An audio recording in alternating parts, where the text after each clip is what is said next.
দর্শক আমন্ত্রণ জানাচ্ছি দীপ্ত সংবাদে। আপনাদের সঙ্গে এই মুহূর্তে আছে আমি রুবায়েত হাসান। আর শুরুতেই থাকছে প্রধান খবরের শিরোনাম। স্লোগানে উত্তাল ধানমন্ডি ৩২, শেখ হাসিনার ভার্চুয়াল ভাষণের খবরের প্রতিবাদে শিক্ষার্থীদের বিক্ষোভ।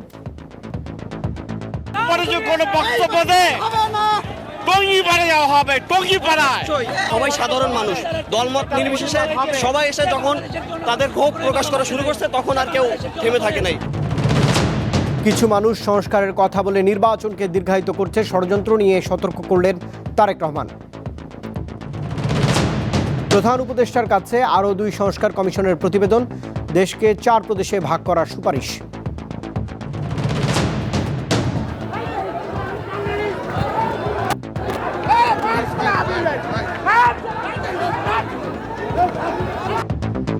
শেখ হাসিনাকে হত্যা চেষ্টা মামলায় হাইকোর্টে মুক্ত বিএনপির 47 নেতাকর্মী, পরে সাংবাদিকদের ওপর হামলা।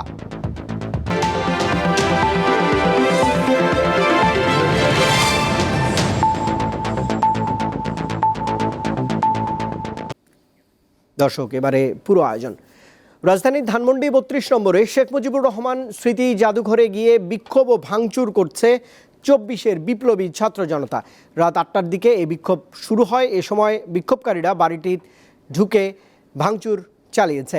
এ সময় তারা স্বৈরাচার, ফ্যাসিবাদ ও আওয়ামী লীগ বিরোধী বিভিন্ন স্লোগানও দেন। এক পর্যায়ে সেনাবাহিনীর সদস্যরা ঘটনাস্থলে উপস্থিত হন। এর আগে জুলাই গণঅভ্যুত্থানের মুখে পালিয়ে ভারতে অবস্থান নেওয়া স্বৈরশাসক শেখ হাসিনার ভাষণ দেওয়াকে কেন্দ্র করে সামাজিক যোগাযোগ মাধ্যমে ধানমন্ডি 32 অভিমুখে বুলডোজার মিছিলের কর্মসূচির ডাক দেয় 24-এর বিপ্লবী ছাত্র জনতা। পাশাপাশি মার্চ টু ধানমন্ডি 32 কর্মসূচির ঘোষণাও করা হয়েছে। এতে বলা হয়, ঠিক যে সময় শেখ হাসিনার বক্তব্য দেওয়া শুরু করবেন তখনই ধানমন্ডি 32 নম্বরের ভবনে ভাঙচুর চালানো হবে। যানবাহনগুলো চলাচল করছে, সেগুলো খুবই ধীর গতিতে।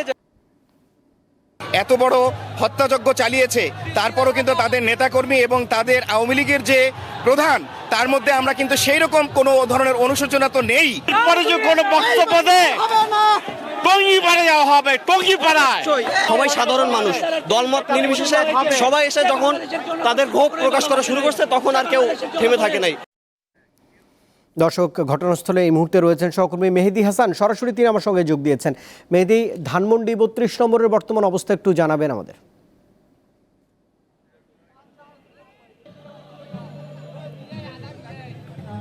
রুবায়েত, আমি ঠিক মিরপুর সড়ক থেকে ধানমন্ডি 32-এর ভবনের দিকে প্রবেশের যে মূল ফটক, সেই ফটকেই আসলে দাঁড়ানো আছে এবং আমার পেছনে আমি আসলে একটু দেখাতে চাবো, এটা দিয়ে শুরু করি।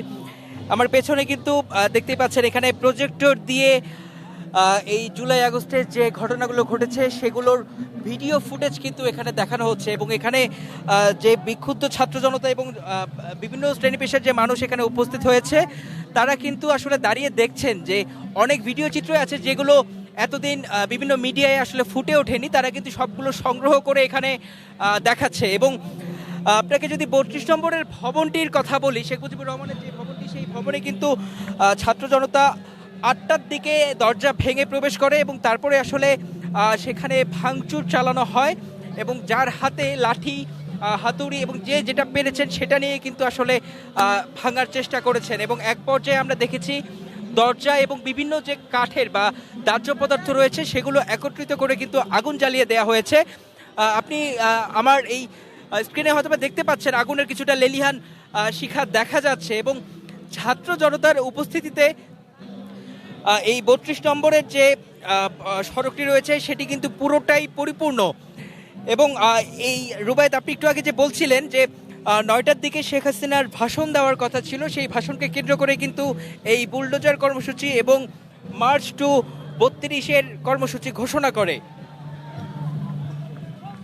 এবং রুবায়েত, বলতে চাই যে ঠিক কিছুক্ষণ আগে, অল্প কিছুক্ষণ আগেই কিন্তু এখানে বুলডোজার নিয়ে আসলে প্রবেশ করা হয়েছে। আর এই যে অগ্নিসংযোগ দেখতে পাচ্ছেন এগুলো কিন্তু এই ভাঙচুর চালানোর পরে কিন্তু আসলে শিক্ষার্থীরা অগ্নিসংযোগ দিয়েছে এবং অগ্নিসংযোগ দেওয়ার পরবর্তীতে কিন্তু তারা আর ওভাবে ভাঙচুর চালায়নি এবং এখানে দেখার জন্য কিন্তু অনেক সংখ্যক মানুষও উপস্থিত হয়েছে। এবং রুবায়েত, এই যে বুলডোজার নিয়ে এসেছে, বুলডোজার আসার সাথে সাথে কিন্তু এখানে ছাত্র জনতা আসলে উল্লাস প্রকাশ করেছেন এবং তাদের কথা হচ্ছে এখানে আহ, মুজিববাদীর চেতনা তারা হচ্ছে বিলুপ্ত করতে এসেছে। এবং এই যে এখানে 32-এর ভবন এবং ধানমন্ডি 4 নম্বরের যে ভবন রয়েছে সেগুলো ভাঙার জন্য কিন্তু আহতরা রওনা হয়েছে, এমনটাই এখান থেকে তারা রওনা দেবার আগে আমাদেরকে জানিয়েছে। এবং এখনও দেখতে পাচ্ছেন সন্ধ্যা 7টার পর থেকে শুরু করে এখন পর্যন্ত কিন্তু 32 নম্বরের সড়কে প্রচুর সংখ্যক ছাত্র জনতা উপস্থিত হয়েছে এবং এখনও কিন্তু গুচ্ছগুচ্ছভাবে প্রবেশ করে যাচ্ছে 32 নম্বরের ভবনের দিকে। এবং রুবায়েত, এখানে কিন্তু সেনাবাহিনীও আসলে এসেছিলেন ঘটনাস্থল পর্যবেক্ষণ করার জন্য। এবং ঠিক ভবনের গেটে যখন যায় তখন ছাত্র জনতা তাদের সাথে কথা বলে এবং এক পর্যায়ে সেনাবাহিনী ঘটনাস্থল পর্যবেক্ষণ করে কিন্তু এখান থেকে আসলে বের হয়ে যায়। এবং এখানে কিন্তু পুলিশের সদস্যরাও সন্ধ্যা থেকেই উপস্থিত ছিলেন। পুলিশ সদস্যরা দুই প্রান্তে, এই 32 নম্বর সড়কের দুই প্রান্তে অবস্থান করছিলেন এবং তারা কিন্তু পুলিশ সদস্যরা কিন্তু কোনো রকম কোনো বিশৃঙ্খলা বা কোনো বাধা সৃষ্টি করেনি। আজকে যে ছাত্র জনতার কর্মসূচি, সেই কর্মসূচি কিন্তু এখন পর্যন্ত চলছে। এবং রুবায়েত, এই যে মিরপুর সড়কটি রয়েছে, মিরপুর সড়কে কিন্তু এখন যানবাহন অনেকটা মানে কিছুটা স্বাভাবিক পর্যায়ে আমরা দেখছি। এছাড়া কিন্তু সন্ধ্যা থেকে এই সড়কটিতে প্রচুর যানজট ছিল এবং সাধারণ যাত্রী যারা বিভিন্ন গন্তব্যে গিয়েছিলেন তারাও কিন্তু ভোগান্তির মধ্যে পড়েছে। এবং পরবর্তীতে আমরা 9টার 9:30 দিকে দেখেছি যে ছাত্র জনতা আসলে রাস্তায় ট্রাফিকের পাশাপাশি যানবাহন নিয়ন্ত্রণ করার চেষ্টা করেছে। এবং রুবায়েত, এখানে দেখতেই পাচ্ছেন বিভিন্ন শ্রেণীর পেশার মানুষ কিন্তু রয়েছে, কেউ রিকশায় করে, কেউ সিএনজিতে করে, কেউ বাইকে, কেউ বা হেঁটে, কেউ বা মিছিল নিয়ে আসলে এখানে উপস্থিত হচ্ছে। এবং রুবায়েত, এই যে 32 নম্বরের যে ভবন, এই ভবন বিলুপ্ত বা এই ভবন ধ্বংস করার জন্য কিন্তু আজকের এই কর্মসূচি ছিল শেখ হাসিনার ভাষণকে কেন্দ্র করে। এবং বুলডোজার যেহেতু এসেছে, আমরা আরও সামনে হয়তো বা জানাতে পারবো। তো দেখার জন্য আমাদের সাথেই থাকুন। এই ছিল রুবায়েত আমার কাছে 32 নম্বর থেকে। নিশ্চয়ই এই সহকর্মী যোগ দিয়েছিলেন ধানমন্ডি 32 নম্বর থেকে মেহেদি হাসান। শেখ হাসিনা রাজনৈতিক কর্মকাণ্ড পরিচালনা করলে এর দায় ভারতের, এমনটা ঘটলে ভারতকে জবাব দিতে হবে বলে মন্তব্য করেছেন তথ্য সম্প্রচার উপদেষ্টা নাহিদ ইসলাম। বিকেলে বাংলা একাডেমিতে একটি বইয়ের প্রকাশনা অনুষ্ঠানে এই কথা বলেছেন তিনি। নাহিদ ইসলাম জানান, ফেব্রুয়ারি মার্চ রাজপথ ছাত্র জনতার দখলেই থাকবে, কোনো ভয় বা আতঙ্ক দেখিয়ে তাদের পিছপা করা যাবে না। এ সময় আইনি জায়গা থেকে শেখ হাসিনাকে ভারতের কাছে ফেরত যাওয়া হবে বলেও জানিয়েছেন এই উপদেষ্টা।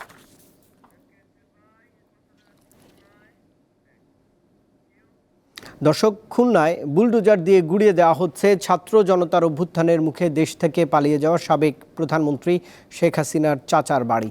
খুলনা নগরের ময়লাপোতা এলাকায় অবস্থিত এই বাড়িটি শেখ বাড়ি নামে পরিচিত। এই বাড়িটিতে শেখ হাসিনার চাচাতো ভাই সাবেক সংসদ সদস্য শেখ হেলাল উদ্দিন, শেখ সোহেল উদ্দিন সহ আরও কয়েক ভাই থাকতেন। এ বিষয়ে জানাতে খুলনা থেকে সহকর্মী ইয়াসিন আরাফাত আমার সঙ্গে যোগ দিয়েছেন। ইয়াসিন, কোন প্রেক্ষাপটে এই বিক্ষোভ ও ভাঙচুর শুরু হয়েছে আর কখন নাগাদ? আইন রক্ষাকারী বাহিনীর সদস্যরা সেখানে আছেন কিনা, সামগ্রিক পরিস্থিতি একটু জানাবেন আমাকে।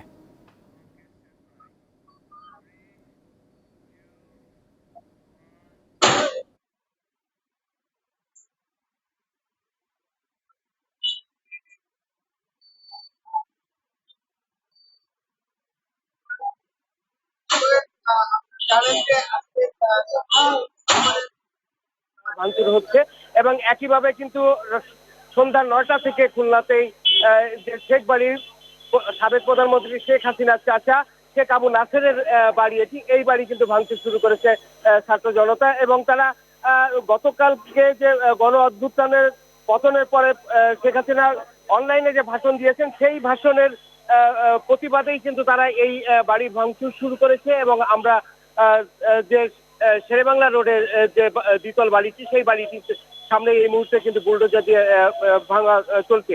আমরা দীর্ঘ সময় ধরে দেখেছি যে সাবেক প্রধানমন্ত্রী শেখ হাসিনার ভাষণের পরপরই কিন্তু ছাত্র জনতা যে বিক্ষোভে ডাক দিয়েছিল এবং তারা একটি বুলডোজার মিছিলের ডাক দিয়েছিল, সেই বুলডোজার মিছিলের ডাকের পরেই কিন্তু রাত 9টার পর থেকে এই বাড়িটি শুরু হয়। এবং আমরা আইন শৃঙ্খলা রক্ষাকারী বাহিনীর তেমন কোনো সদস্যকে এখনো পর্যন্ত দেখতে পাইনি, তবে সাধারণ মানুষ যারা রয়েছেন তারা কিন্তু উৎসুকভাবে দেখছেন। এবং দুটি বুলডোজার দিয়ে এটি ভাঙা হচ্ছে এবং এই যে ভাঙার কার্যক্রম সেটি কিন্তু অনেকটা ব্যাহত হচ্ছে সাধারণ মানুষের উৎসুক চলাফেরার কারণে। আমরা একটু জানিয়ে রাখি যে এই বাড়িটি দীর্ঘদিন ধরে এই বাড়িটি রয়েছিল এবং খুলনার রাজনীতি, খুলনার অর্থনৈতিক ব্যবস্থা সবকিছু কিন্তু এই বাড়ি থেকে নিয়ন্ত্রিত হয়েছে যখন আওয়ামী লীগ সরকার ক্ষমতায় ছিল, এবং তার পরপরই 5ই আগস্টে পরিবর্তনের পরে কিন্তু আমরা দেখতে পেয়েছি যে পরিবর্তনটা অনেকটা এসেছে এই বাড়িতে। 4 আগস্ট সেদিন আগুন দিয়ে জ্বালিয়ে দেওয়া হয় এবং তারপর থেকে এই বাড়িটি পরিত্যক্ত অবস্থায় ছিল। এবং আজকে যে বুলডোজার মিছিল শুরু করেছিল বৈষম্য বিরোধী ছাত্র জনতা, তাদের এই মিছিলের পরপরই কিন্তু রাত 9টা থেকে ভাঙা শুরু হয়েছে এবং এখনো পর্যন্ত কিন্তু সেটি চলমান রয়েছে। এবং আমরা যদি এখানের যে পরিস্থিতির সামনে আগানোটা একটু কষ্টকর, আমি আরেকটু যদি দেখানোর চেষ্টা করি, সেটি হচ্ছে একেবারেই রাস্তার সাধারণ মানুষ কিন্তু পরিপূর্ণ, এখানে সাধারণভাবে চলাফেরা করা যাচ্ছে না। তবে একটি বিষয় আপনাকে জানিয়ে রাখি রুবায়েত, সেটি হচ্ছে এই বাড়িতে কিন্তু শেখ হেলাল, শেখ জুয়েল এবং শেখ সোহেল সহ তারা 5 ভাই কিন্তু এই বাড়িতে বসবাস করতেন এবং এই বাড়িটি তার বাবার এবং শেখ মুজিবুর রহমানের ছোট ভাই শেখ আবু নাসেরের বাড়ি হিসেবে কিন্তু খুলনাতে পরিচিত। তবে এই বাড়িটির আনুষ্ঠানিক কোনো নাম না থাকলেও খুলনার সাধারণ মানুষ কিন্তু এই বাড়িটিকে শেখ বাড়ি হিসেবে জেনে থাকে এবং এই বাড়িতে গত আওয়ামী সরকারের শাসন আমলে এই বাড়ি থেকে কিন্তু অবস্থা কিন্তু নিয়ন্ত্রণ করা হয়েছিল। এটি ছিল খুলনা থেকে শেখ এমপি শেখ হেলাল, শেখ জুয়েলের বাড়ির ভাঙচুরের সর্বশেষ অবস্থা। রুবায়েত। খুলনা থেকে এই সহকর্মী যোগ দিয়েছিলেন ইয়াসিন আরাফাত। বিএনপির ভারপ্রাপ্ত চেয়ারম্যান তারেক রহমান বলেছেন, জনগণের শাসন নিশ্চিত করতে দ্রুতই নির্বাচনের ব্যবস্থা করতে হবে। তবে কিছু কিছু মানুষ সংস্কারের কথা বলে নির্বাচনকে দীর্ঘায়িত করছে। এর মধ্যে কোনো ষড়যন্ত্র রয়েছে কিনা তা খেয়াল রাখতে হবে বলেও তিনি জানিয়েছেন। বিকেলে ফেনীর সোনাগাজী উপজেলা বিএনপির সমাবেশে ভার্চুয়ালি যুক্ত হয়ে কথা বলেছেন তারেক রহমান। তিনি বলেন, স্বৈরাচার পালিয়ে যাওয়ার আগে হাজারো মানুষকে পঙ্গু হত্যা করেছে। ওই আন্দোলনে নিহতদের পরিবার যেন সঠিক বিচার পায় সে আহ্বান জানিয়েছেন বিএনপির এই নেতা। এর আগে ফেনীর সোনাগাজীতে 9 বছর আগে ক্রসফায়ারে হত্যার শিকার যুবদল নেতা মাসুদের পরিবারকে ঘর উপহার দেন বিএনপির ভারপ্রাপ্ত চেয়ারম্যান তারেক রহমান।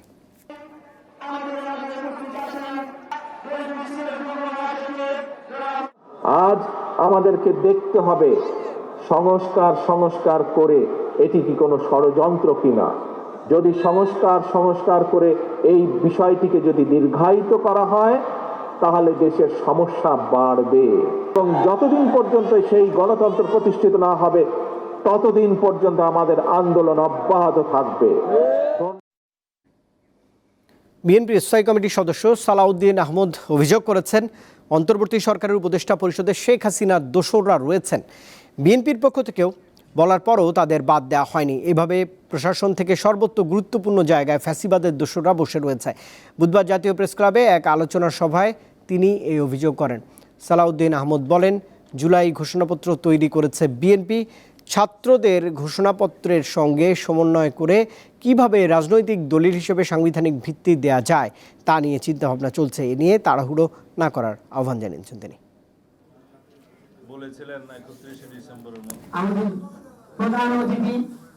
এই জাতির এগিয়ে যাওয়ার প্রাণ শক্তি হচ্ছে ফ্যাসিবাদ বিরোধী জাতীয় ঐক্য।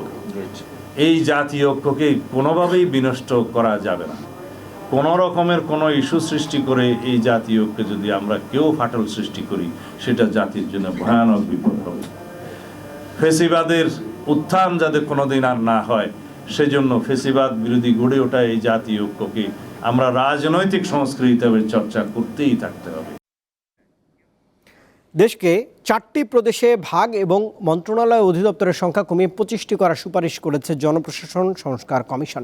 এছাড়া টঙ্গী থেকে নারায়ণগঞ্জ পর্যন্ত বাড়িয়ে ঢাকাকে সিটি গভর্নমেন্ট বা ফেডারেল সরকার করার প্রস্তাবনা দেওয়া হয়েছে। দুপুরে জনপ্রশাসন ও বিচার বিভাগ সংস্কার এই 2 কমিশন প্রধান উপদেষ্টার কাছে প্রতিবেদন তুলে দেন।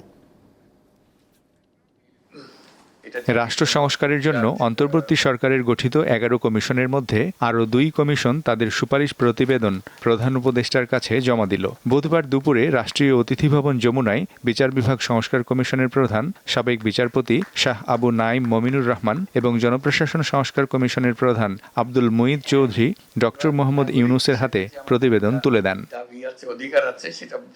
পরে প্রধান উপদেষ্টা তাঁর বক্তব্যে বলেন, দেশের নাগরিকদের যে অধিকার রয়েছে তা আগে প্রতিষ্ঠিত হয়নি। তার আশা সংস্কারের সুপারিশগুলো বাস্তবায়ন হলে সেই অধিকার প্রতিষ্ঠিত হবে। যে সংক্ষিপ্তসার যেটা আমাদেরকে দিলেন সেটাতেই এত আশা জায়গায় সত্যিকার ভাবে নাগরিক হিসেবে অধিকার ফিরে পাব। আপনাদের এই রিপোর্টটা আমরা এখন সংস্কার কমিশনের রিপোর্ট হিসেবে জনগণের হাতে দিয়ে দেব এবং রাজনৈতিক দলের হাতে দিয়ে দেব, সিভিল সোসাইটি অর্গানাইজেশনের কাছে দিয়ে দেব, যাতে করে তারা একমত হতে পারে যে এগুলো করে ফেলা ভালো। পরে সংস্কার কমিশনের সুপারিশ প্রতিবেদন নিয়ে ব্রিফিংয়ে বিস্তারিত জানায় প্রধান উপদেষ্টার প্রেস উইং। জানানো হয়, জেলা ম্যাজিস্ট্রেট ও জেলা প্রশাসক এবং উপজেলা নির্বাহী কর্মকর্তার পদবি পরিবর্তন করার সুপারিশ করেছে জনপ্রশাসন সংস্কার কমিশন। দেশটাকে 4টা প্রদেশে ভাগ করার সুপারিশ করা হয়েছে। একটা সরকার যখন দেশে শাসনভার গ্রহণ করে তখন পুরো দেশের উপর তাদের যেভাবে কর্তৃত্ব প্রতিষ্ঠা হয়, এটাতে কিছুটা ব্যালেন্স আসবে যদি প্রদেশ ভিত্তিক সরকার ব্যবস্থা চালু করা যায়। রাজধানী ঢাকা মহানগরীর জনসংখ্যা ও পরিষেবার ব্যক্তির কথা বিবেচনায় রেখে নয়াদিল্লির মতো ফেডারেল সরকার নিয়ন্ত্রিত ক্যাপিটাল সিটি গভর্নমেন্ট বা রাজধানী মহানগর সরকার গঠনের সুপারিশ করা হলো। এর আগে প্রেস সেক্রেটারি শফিকুল আলম জানান, সংস্কার কমিশনের প্রতিবেদনে বলা হয়, বিচার বিভাগের স্বাধীনতা দরকার। দেশের অ্যাটর্নি সার্ভিস অর্থাৎ পাবলিক প্রসিকিউটরদের নিয়োগে রাজনৈতিক আদর্শ বাইরে রাখারও সুপারিশ করা হয়। নির্বাচন প্রসঙ্গেও কথা বলেন তিনি। কনসেনসাসে যেটা রিচ হবে সেটাই সবাই সাইন করবেন, পলিটিক্যাল পার্টিগুলো, এবং সাইন করার পরে যেটা দাঁড়াবে সেটাই হবে জুলাই চার্টার। এই জুলাই চার্টারটারই বাস্তবায়ন এই গভর্নমেন্ট কিছু করবেন, পরবর্তী গভর্নমেন্টগুলো এসে করবেন, এবং এই বাস্তবায়নের আলোকে নির্ভর করবে ইলেকশনটা কি এই বছরের ডিসেম্বরের মধ্যে হবে নাকি আগামী বছর জুনের মধ্যে হবে। তিনি জানান, গরিব মানুষকে আইনি সহায়তা আরও বাড়াতে হবে। একই সঙ্গে দেশের আইনজীবীদের রাজনীতিতে অংশ নিতে একটি নীতিমালা তৈরিরও সুপারিশ করে বিচার বিভাগ সংস্কার কমিশন। স্বতন্ত্র তদন্ত সংস্থার কথা ওনারা বলেছেন। মিজানুর রহমান, দীপ্ত সংবাদ, ঢাকা। পাবনার ঈশ্বরদীতে শেখ হাসিনাকে বহনকারী ট্রেনে গুলি এবং বোমা হামলার অভিযোগে করা মামলায় বিএনপির 47 নেতাকর্মী সবাই খালাস পেয়েছেন। বুধবার বিচারপতি মোহাম্মদ মাহবুবুল ইসলাম এবং বিচারপতি হামিদুর রহমানের হাইকোর্ট বেঞ্চ এই রায় দেন। 1994 সালে 23 সেপ্টেম্বর ট্রেনে খুলনা থেকে সৈয়দপুর যাওয়ার সময় ঈশ্বরদীতে শেখ হাসিনাকে বহনকারী ট্রেনে গুলি এবং বোমা হামলা চালানো হয়। এই ঘটনায় দায়ের করা মামলায় 2019 সালের 3 জুলাই পাবনার অতিরিক্ত জেলা এবং দায়রা জজ 9 জনকে মৃত্যুদণ্ড এবং 25 জনকে যাবজ্জীবন ও 13 জনকে 10 বছরের কারাদণ্ড দেন। সাজাপ্রাপ্তরা সবাই বিএনপি, ছাত্রদল এবং যুবদলের সাবেক ও বর্তমান নেতাকর্মী। মামলার ডেথ রেফারেন্স এবং আপিল শুনানি শেষে হাইকোর্ট সবাইকেই খালাস দিয়েছে।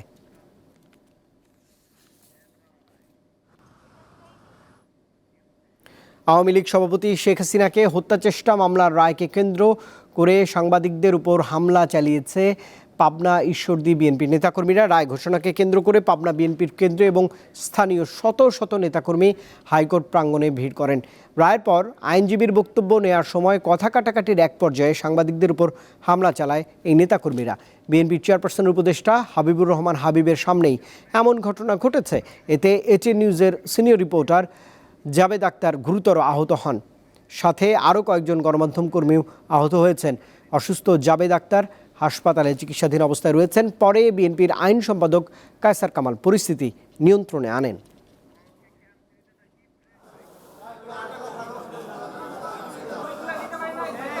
জুলাই গণঅভ্যুত্থানে নেতৃত্ব দেওয়া বৈষম্য বিরোধী ছাত্র আন্দোলন এবং অভ্যুত্থানের পর গঠিত জাতীয় নাগরিক কমিটি নতুন রাজনৈতিক দল গঠনের ঘোষণা দিয়েছে। সেই সঙ্গে দলের নাম এবং প্রতীক নির্ধারণে সর্বস্তরের মানুষের মতামত সংগ্রহের উদ্যোগ নিয়েছে সংগঠন দুটি। বুধবার রাজধানীর বাংলা মোটর কার্যালয়ে সংবাদ সম্মেলন করে দল গঠনের এই ঘোষণা দেন বৈষম্য বিরোধী ছাত্র আন্দোলনের আহ্বায়ক হাসনাত আবদুল্লাহ। বলেন, ফ্যাসিবাদ আওয়ামী লীগের পতন ঘটলেও রাষ্ট্রীয় কাঠামোতে বিদ্যমান ফ্যাসিবাদী উপাদানের বিলোপ এখনও ঘটেনি। তিনি ছাত্র জনতার নেতৃত্বে সংগঠিত অভ্যুত্থানে অংশগ্রহণ করা দেশের সর্বস্তরের নাগরিকদের নতুন রাজনৈতিক দলের বিষয়ে মতামত জানানোর আহ্বান জানিয়েছেন।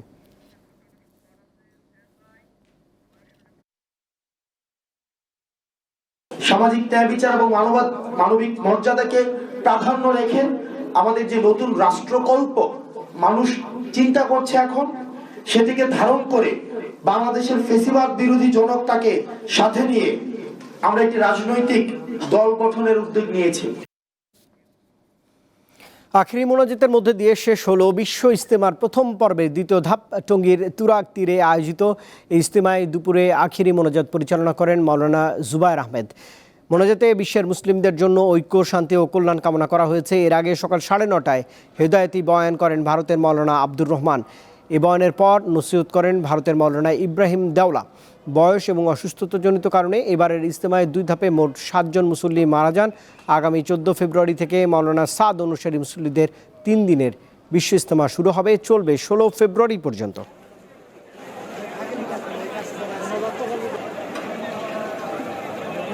তরুণদের পদচারণায় মুখর অমর 21শে বইমেলা। পঞ্চম দিনে বইয়ের বিক্রি কম হলেও উৎসাহের কমতি নেই। এখনও কিছু স্টল নির্মাণের কাজ চলছে সেখানে। মেলায় বুধবার নতুন বই এসেছে 98টি। তখনও দিনের আলো নেভেনি। কর্মদিবস হওয়ায় প্রয়োজনীয় কাজ সেরে বইমেলায় ধীরে ধীরে প্রবেশ করছেন পাঠক ও দর্শনার্থীরা। বিকেল গড়িয়ে সন্ধে নামতেই তরুণ তরুণীদের পদচারণায় মুখর হয় মেলা প্রাঙ্গণ।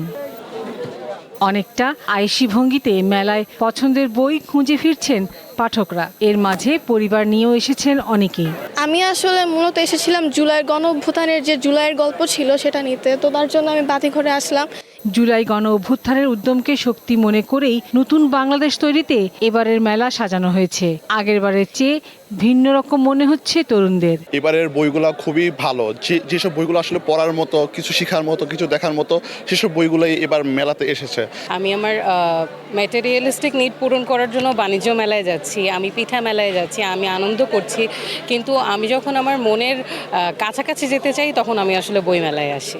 বিক্রেতারা জানান এখনো বিক্রি তেমন না হলেও পাঠকরা বই দেখছেন। বই কম বেশি কিনে তরুণ তরুণী মেলার একটা প্রাণ আমার কাছে মনে হয় আর কি। অনেক বেশি গ্যাদারিং হলে তো যদি বিক্রিটা না হয় তাহলে তো আসলে প্রকাশকের তো কোনো লাভ নেই। ছুটির দিনে পাঠক ও দর্শনার্থীদের সমাগম বেশি হবে বলে মনে করেন প্রকাশকরা।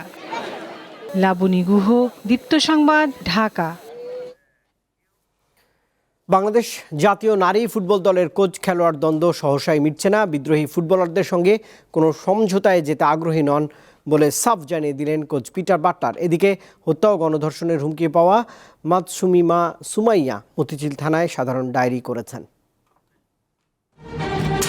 পিটার বাটলারকে আবারও বাংলাদেশ নারী ফুটবল দলে কোচ করে আনায় বিদ্রোহের ডাক দিয়েছেন ফুটবলাররা। 18 জন বিদ্রোহী ফুটবলার সম্প্রতি এক চিঠিতে বাফুফেকে জানিয়ে দিয়েছেন বাটলার কোচ থাকলে বাংলাদেশের হয়ে খেলা তো দূরে থাক, অনুশীলন ক্যাম্পেও অংশ নেবেন না এবং প্রয়োজনে গণ অবসরে যাবেন। ফুটবলারদের পক্ষে ওই চিঠিটি লেখেন জাপানে জন্ম নেওয়া ও বেড়ে ওঠা মাতসুমিমা সুমাইয়া। এই ঘটনার পর থেকে তিনি অসংখ্যবার ধর্ষণ ও হত্যার হুমকি পান। এ বিষয়ে থানায় জিডি করার পর বুধবার বাফুফে ভবনে তথ্য সংগ্রহ করতে আসে মতিঝিল থানা পুলিশ। সতীর্থের এই অবস্থা নিয়ে নিজের ফেসবুকে স্ট্যাটাস দিয়েছেন সাফজয়ী আরেক নারী ফুটবলার মাসুরা পারভিন। তিনি লেখেন, বাংলাদেশে কেউ তাদের মানসিক স্বাস্থ্যের যত্ন নেন না, শুধু দরকার ট্রফি এবং কৃতিত্ব, যেন মূল্যহীন সব সমস্যা। এমন থমথমে পরিস্থিতির মাঝেও নিজের কাজ করতে বাফুফেতে যান কোচ পিটার বাটলার। প্রথমে গণমাধ্যমকে এড়িয়ে যাওয়ার চেষ্টা করেন তিনি, পরে অনুরোধে কথা বলতে রাজি হন সাংবাদিকদের সাথে। স্পষ্ট জানিয়ে দেন ফুটবলারদের সাথে কোনো আলোচনায় বসতে রাজি নন তিনি।